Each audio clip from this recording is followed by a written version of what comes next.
আসসালামু আলাইকুম রহমতুল্লাহি বারাকাতু। আপনাদের সবাইকে স্বাগতম আপডেট 24 চ্যানেলে। আজকে আমরা আপনাদেরকে দেখাতে যাচ্ছি আবদুল্লাপুর থেকে কামারপাড়া অংশের আশুলিয়া এলিভেটেড এক্সপ্রেসওয়ের শেষ অবস্থা।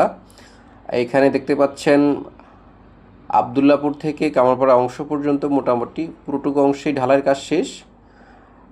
শুধু কেবল হচ্ছে বিআরটি এক্সপ্রেসওয়ের বিআরটি এর উপর অংশটুকু এখানে হচ্ছে গার্ডার বসানো বাকি। আবার ওই দিক দিয়ে হচ্ছে আবদুল্লাপুর থেকে উত্তরা উত্তরা 4 নম্বর পর্যন্ত পুরোটুকু অংশেরই গার্ডার বসানো কাজ এবং ঢালাইয়ের কাজও শেষ হয়ে গেছে। এখন আমরা দেখতে পারতেছি আবদুল্লাপুর থেকে কামারপাড়ার দিকের অংশের এদিকে নিচে দেখা যাচ্ছে সড়কের উন্নয়নমূলক কাজ চলতেছে, সাথে সাথে এলিভেটেড এক্সপ্রেসওয়ের কাজও উন্নয়নমূলক কাজও চলতেছে। এখন আমরা আছি হচ্ছে সুইচগেট অংশে। এখানে নিচের রাস্তার উন্নয়নমূলক কাজ চলতেছে। এই কাজটি শেষ হয়ে গেলে পুরো ঢাকাবাসীর জন্য এটা একটা বিশেষ আশীর্বাদ হিসেবে কাজ করবে।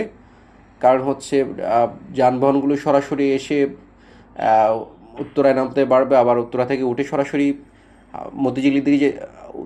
মতিঝিল যাত্রাবাড়ি দিয়ে যেতে পারবে। আবার এদিক দিয়ে হচ্ছে একেবারেই সাভার পর্যন্ত যেতে পারবে। এখানে সুইচগেট অংশে একটি উঠাও নামার র্যাম্প থাকবে।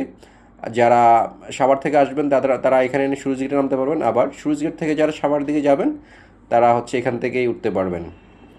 তো সামনেই দেখা যাচ্ছে ওয়ার্কশপটি, যেখানে হচ্ছে মেইনলি গার্ডারগুলো কাজ শেষ করে এখান থেকে নিয়ে যেখানে গার্ডার উত্তোলন বাকি সেখানে নিয়ে যাচ্ছে। সামনে আসানিয়া মিশন হসপিটাল। এই পর্যন্ত দেখা যাচ্ছে কাজটা পুরোপুরি কমপ্লিট হয়নি এখনও। কিছু কিছু স্থানে